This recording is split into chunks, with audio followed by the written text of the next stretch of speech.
ये हुकूमत जो है इसकी ज़हनी कैफियत ये है कि नफ़रत करती है मुसलमानों से। मुझे कहने में कोई डर है न तकल्लुफ़ है। अगर कहीं औक़ाफ़ को सही इस्तेमाल मुसलमानों ने कर लिया तो मुसलमान भीख मांगने वाला नहीं, भीख देने वाला बन जाएगा इस मुल्क में। और आपके चैनल के ज़रिए मैं अपने सारे मुसलमानों से कहना चाहता हूँ, अल्लाह के वास्ते आँख खोलो। इन खबीज़ों का साथ कब तक दोगे? 2024 के इलेक्शन में मैंने कहा था कि ये खबीस अगर आ गया तो तुम्हें जिंदा नहीं रहने देगा। इसको पार्लियामेंट्री कमेटी का भेजने का मतलब आप समझ गए कि आपके पास वक्त तो मिल गया है लेकिन तलवार टंगी हुई है। ये वक्त देखते ही मुसलमानों की वो सारी जायदादें छीन लेंगे। अपनों की यादें खुशबू की तरह होती हैं, चाहे कितने भी खिड़की दरवाजे बंद कर लो, हवा के झोंके के साथ अंदर आ ही जाती हैं। अब हवा चले ना चले, हमारे इत्र के साथ बनाई यादें हमेशा आपके साथ रहेंगी। जमजम परफ्यूम्स, हजरत निजामुद्दीन से निकली खुशबू जो पिछले 30 साल से आपकी यादों का हिस्सा है। पार्लियामेंट में वक्फ अमेंडमेंट बिल पेश कर दिया गया है।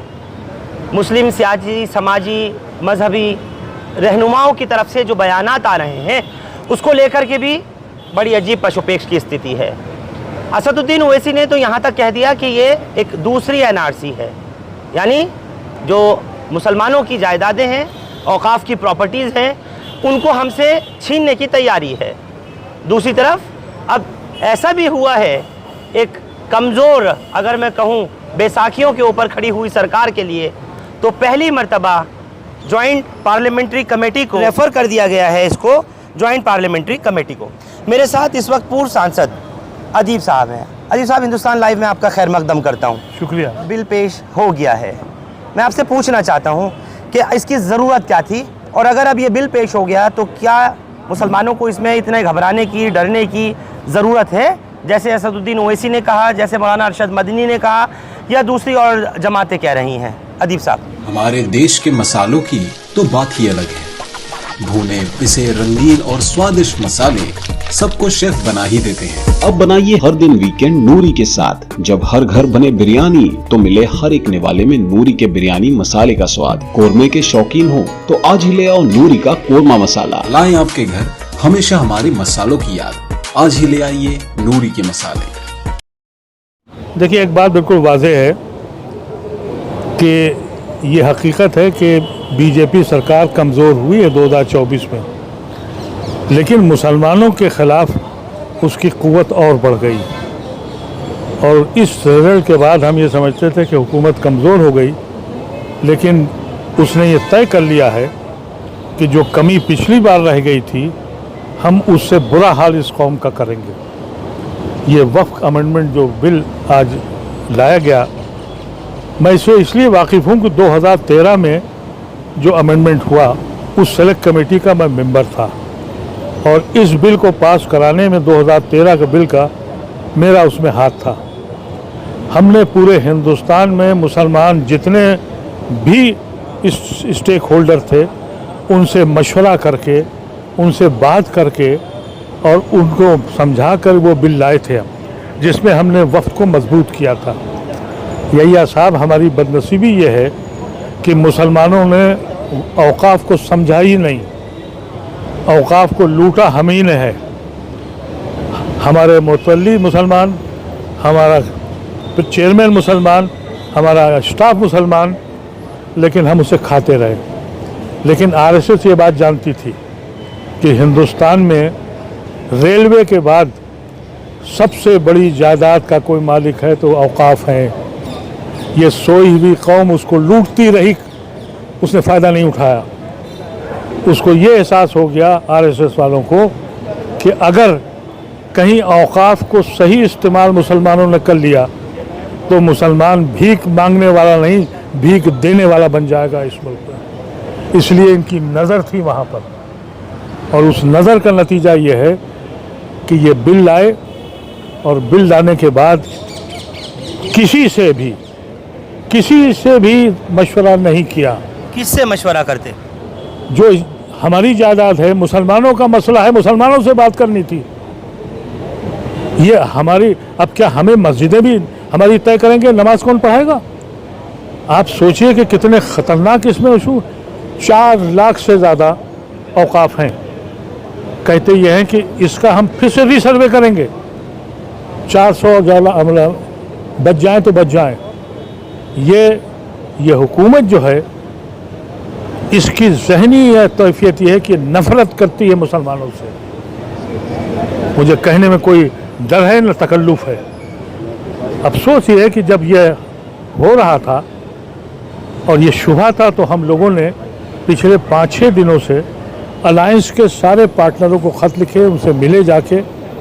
हमारी जो ऑर्गेनाइजेशन है Indian Muslim for civil rights के नाम से, हम उनसे भी जाके बात की। उदय ठाकरे के MP जो है उनसे जाके बात करी, दूसरी पार्टियों से बात करी।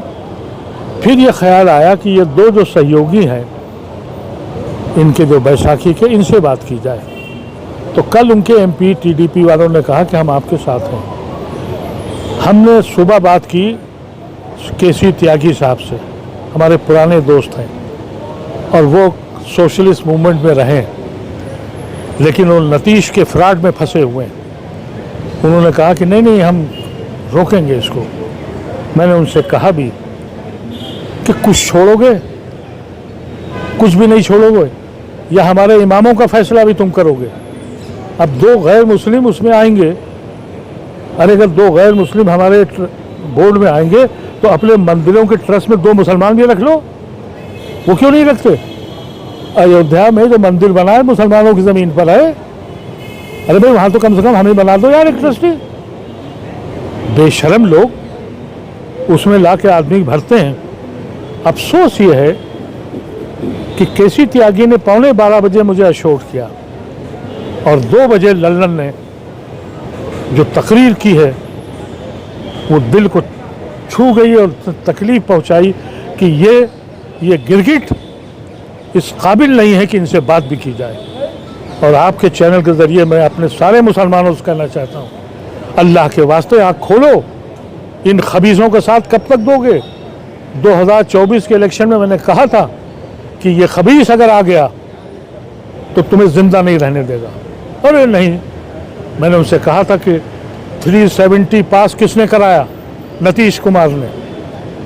3 तलाक किसने पास कराई? नीतीश कुमार ने। NRC किसने पास कराई? नीतीश कुमार ने।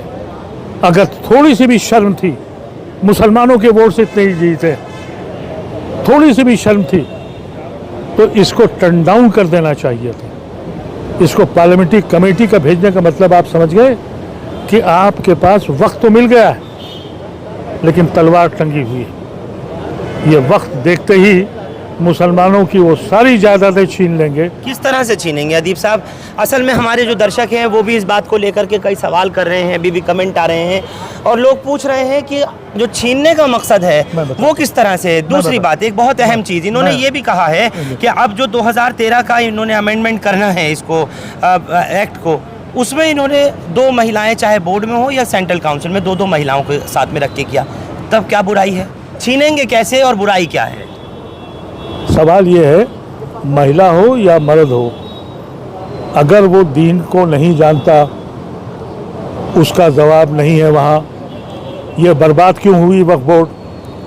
वक्फ बोर्ड इसलिए बर्बाद हुई कि हमारी सियासी जमातों ने उन लोगों को जो इलेक्शन में हार गए या जिनको टिकट नहीं दे पाए, पार्टी ने मोबिलाइज करने के लिए कहा तुम फला वक्फ बोर्ड के चेयरमैन हो।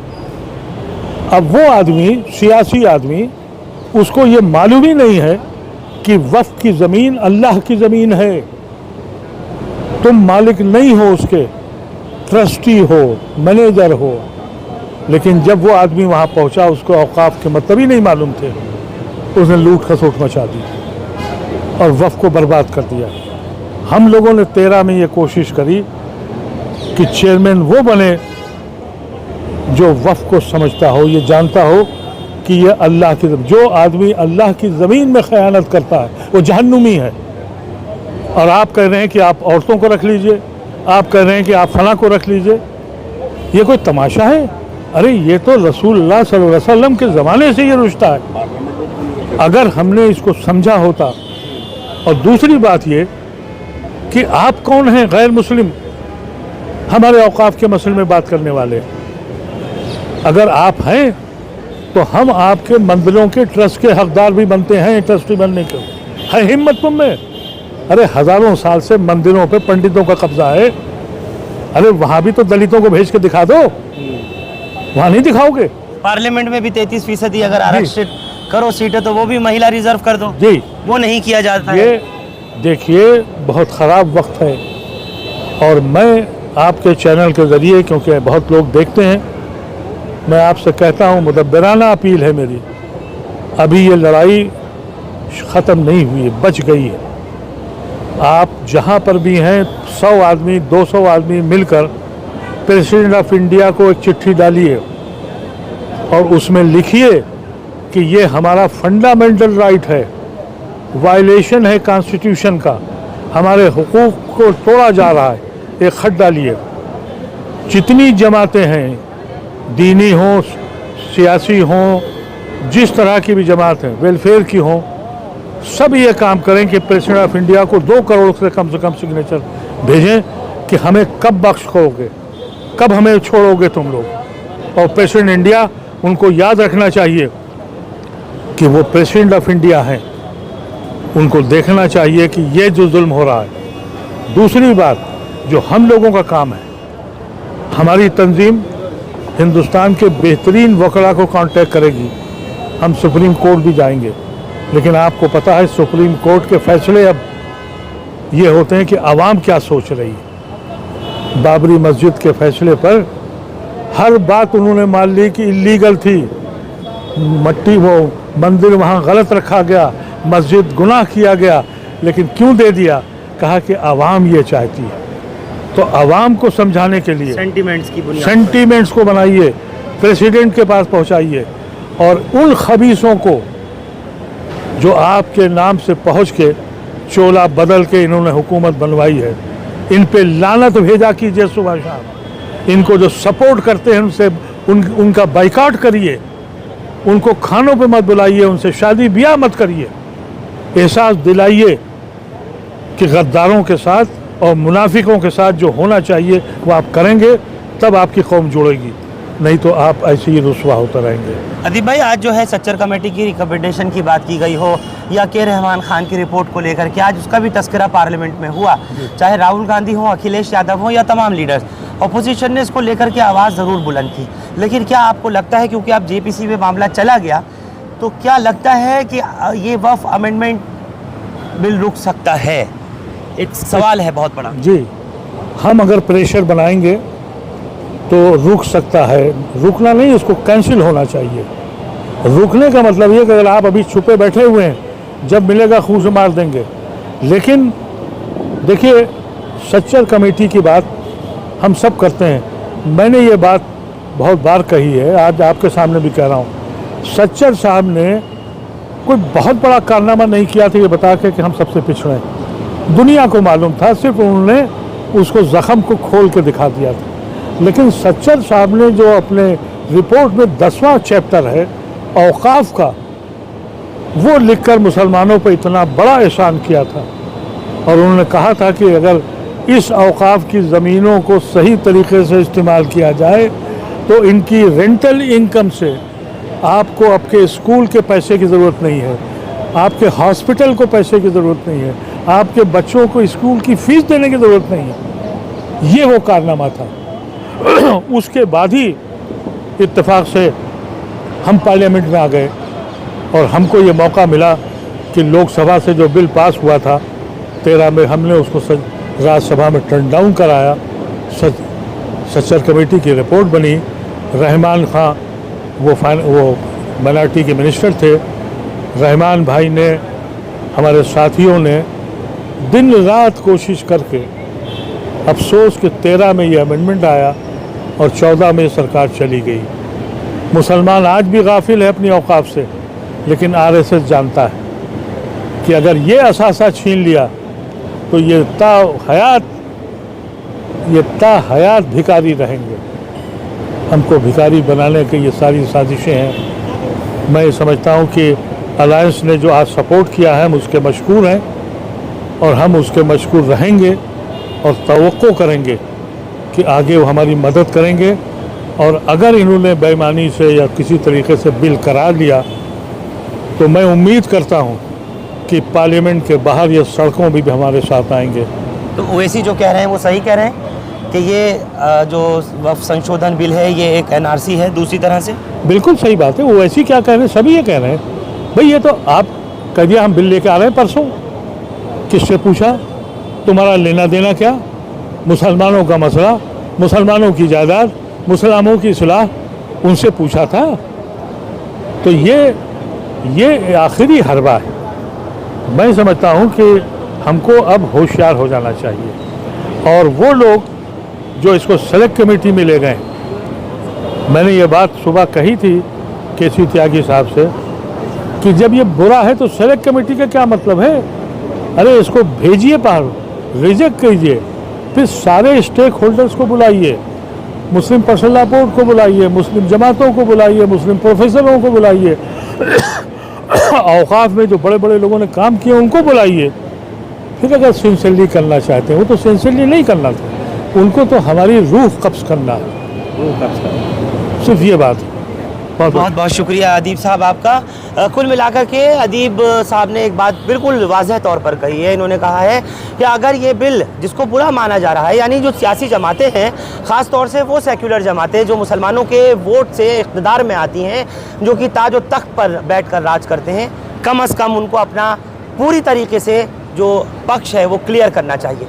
और दूसरी बात यह कि मुसलमानों से जुड़ा हुआ मसला है, मस्जिदों से, मदरसों से, मकातिब से, खानगाहों से जुड़ा हुआ मामला है। ये इमाम और मौज़िनीन का मामला है, इसमें सरकार का क्या लेना देना। और क्योंकि वक्फ प्रॉपर्टी का, जैसे अदीब साहब ने कहा और तमाम देश और दुनिया जानती है कि भारत में अगर सेना और रेलवे के बाद सबसे ज़्यादा जायदाद किसी की है तो वो वक्फ की है।